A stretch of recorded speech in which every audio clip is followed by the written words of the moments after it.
Srikanth, the question that immediately comes to mind is that China is celebrating 60 years of communist China with a military parade. This was a gigantic military parade as if to show to the world China's military power. In that sense, very much an assertion of hard power. Nothing soft about this demonstration of China's power today. Well, it is true that there is the military parade with 52 items of weapon systems indicated and about 200,000 troops marching down the Tiananmen Square. But there is also the soft power involved in terms of China showcasing and suggesting that it will contribute to the global economy, global affairs, as President Hu Jintao had mentioned. Number three, I think nationalism, which was generated through that, because it is also directed against the domestic audience, right. And so the nationalistic feeling is also generated with this parade. But very much a kind of another coming out party for China. The Olympics was one coming out party. Now this is a second coming out party. It's always a spectacle for the world. Let's get in Prabir Purkayastha here. Prabir Purkayastha, 60 years of communist China, but is there anything communist about China anymore? Private enterprise is flourishing there. We have the socialist style economy, Chinese style, which Deng Xiaoping inaugurated.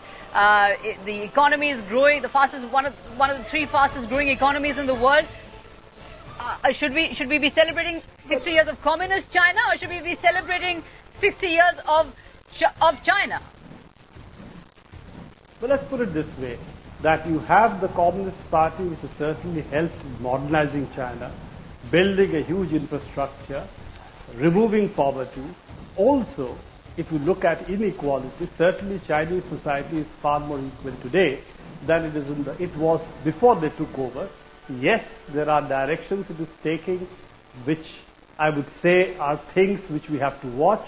And yes, it is also true there are currently inequalities growing in China again.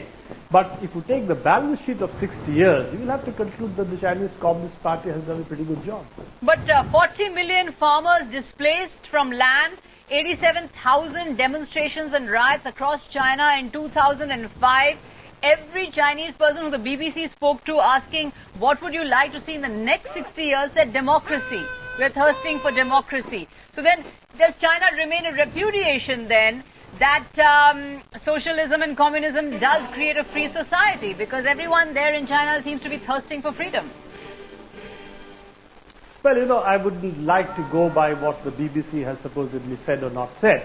The reality is that I think once you have growth, once you have development, I think people would like a greater share in the economic growth of the country, and also exercise their own rights about the direction they want to take.